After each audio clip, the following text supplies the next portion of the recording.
I thought I was building a legacy. 63 years of clocking in, climbing ladders, chasing raises. My name is Robert, I'm 82 years old. And I'm standing in a house that's too big for one person, surrounded by things I bought to prove I made it, wondering why none of it feels like enough. I grew up poor. Not the kind of poor people make documentaries about, but poor enough that I remember my mother crying over the electric bill. Poor enough that I wore my cousin's hand-me-downs until they had holes. Poor enough that when I got my first real paycheck at 19, I swore I'd never let my family feel that fear. That promise became the scaffolding of my entire life. I met my wife, Linda, when I was 23.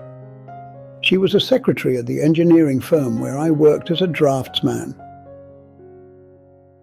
I remember the first time I asked her to lunch. I was so nervous I spilled coffee on the blueprint I'd been working on for 2 days. She laughed, not at me, but with this warmth that made me feel like maybe I wasn't as awkward as I thought. We got married 8 months later in a small church ceremony. My brother was my best man. We had $400 in our bank account and a 1-bedroom apartment that smelled like the Chinese restaurant downstairs. Those early years were tight, but they were ours. We'd stay up late talking about the house we'd buy someday, the kids we'd have, the trips we'd take when I got promoted. Linda worked until our first daughter, Amy, was born. Then she stayed home, and I became the sole breadwinner. That's when the math started changing in my head. 1 income. 1 baby. Rent going up. I started volunteering for overtime. I took on extra projects. When they offered me a supervisor position that meant longer hours, I said yes without asking Linda first. I told myself it was temporary, just until we saved enough for a down payment. Just until we had a cushion. Just until the second baby came and we needed a bigger place. But here's what I've learned about just until: it's a horizon that keeps moving backward every time you get close to it. By the time Amy was 5 and her sister Sophie was 2, I was working 60-hour weeks. I'd leave before they woke up and come home after dinner. Linda would save me a plate. She'd tell me about the girls' day while I ate, and I'd nod along, half listening, already thinking about the presentation I had to give the next morning. I thought I was present because I was physically in the room. I didn't understand that presence and proximity are not the same thing. The promotions kept coming. Junior manager, senior manager, director. Each one came with more money and more hours. We bought the house in the suburbs. 4 bedrooms, big backyard, good school district. Everything I thought I wanted. Linda decorated it beautifully. She planted a garden. She hosted birthday parties where I'd show up late. I remember Amy's 10th birthday. I was supposed to be there. I'd promised. But there was a client crisis in Chicago, and my boss said I needed to go. I called Linda from the airport. She was quiet on the phone. Not angry, just quiet. That silence hurt more than yelling would have. I told Amy I'd make it up to her. I bought her an expensive doll she'd been wanting, had it shipped overnight. When I got home 3 days later, the doll was still in its box. She thanked me politely, the way you thank a distant relative for a Christmas gift you didn't ask for. I'm 82 now, and I asked Amy about that birthday last year. She's 51, has kids of her own. She didn't remember the doll. She remembered that I wasn't there.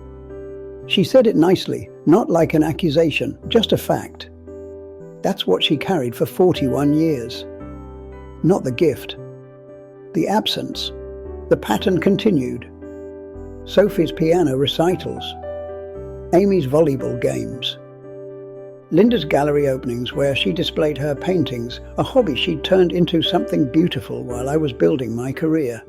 I'd promised to be there, and then something would come up. A meeting that couldn't be rescheduled. A problem only I could solve. An opportunity too good to miss. I always had a reason, and the reason was always about providing for them. Here's the lie I told myself for decades: I'm doing this for my family. I'm building security. I'm making sure they never worry about money like I did. But that wasn't the whole truth. The whole truth was I was terrified. Terrified of slowing down and discovering I wasn't as necessary as I thought. Terrified of being still and facing what I was running from. Work was measurable. Work had clear wins and losses.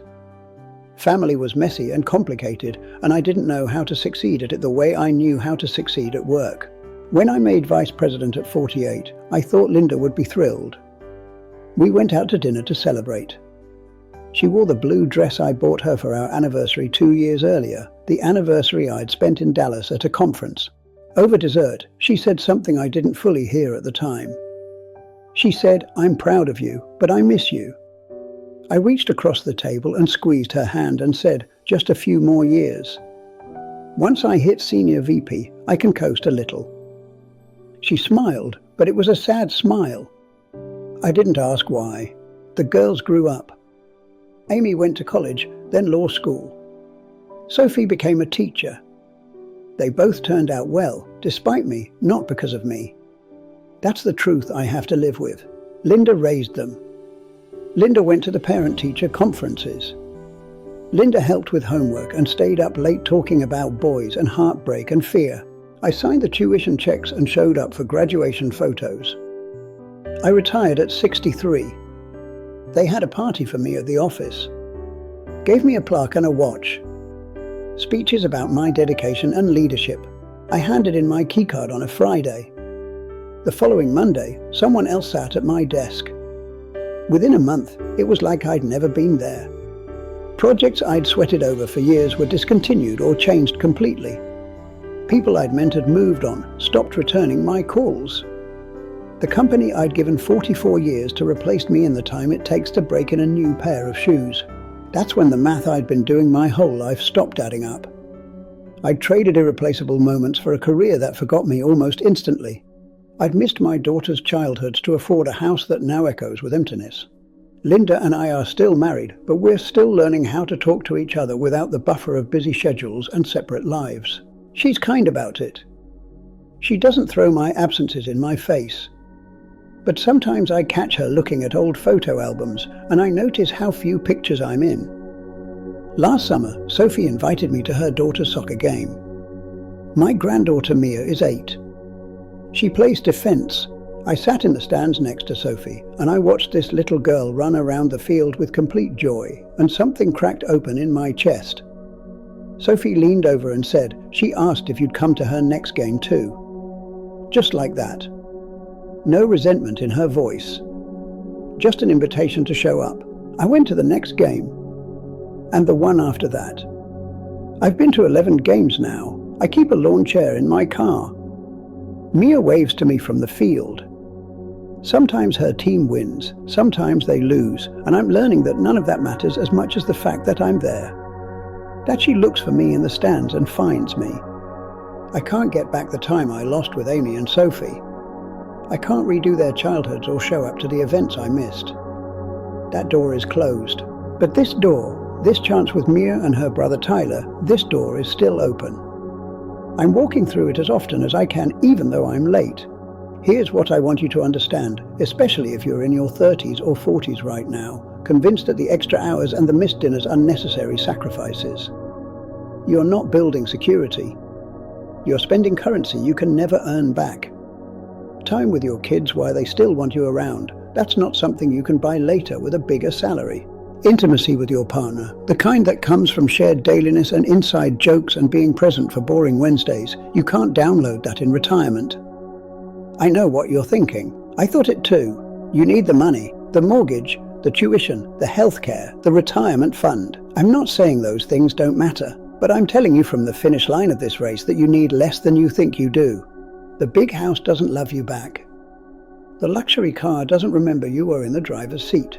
Your daughter will not care about the square footage when she thinks about her childhood.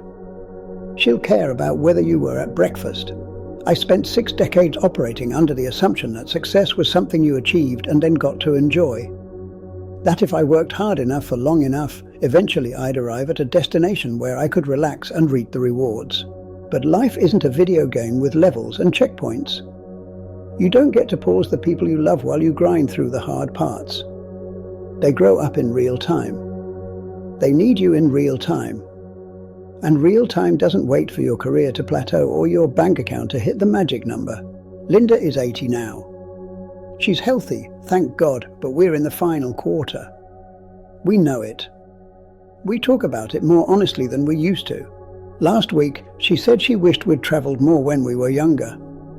Not to fancy resorts, just road trips, little adventures. I had the vacation days. I just never used them.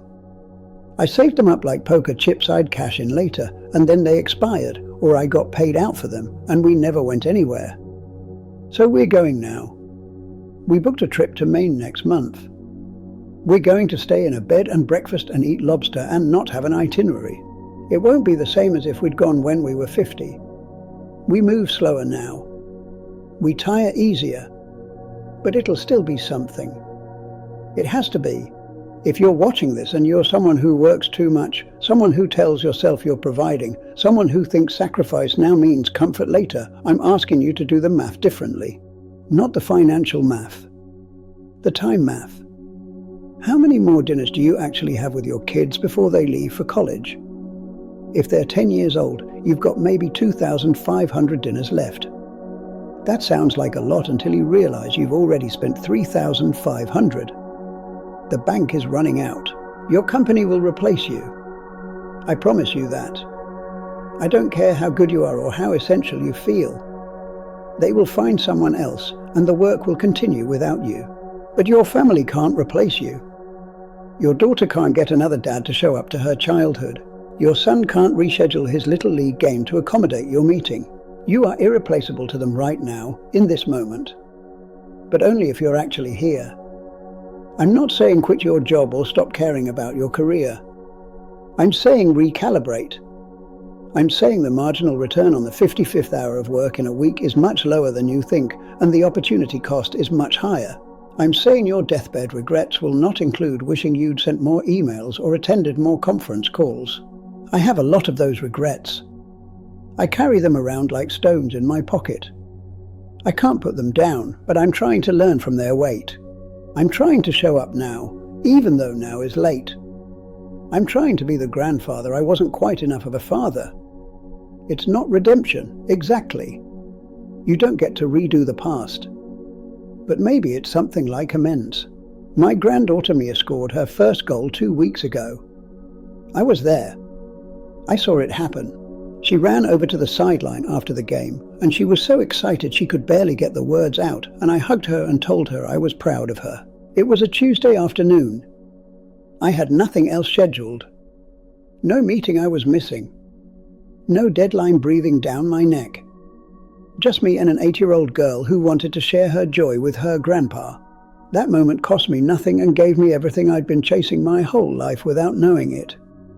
That's what I'm trying to tell you. You already have what you're killing yourself to achieve. You just have to stop long enough to notice it.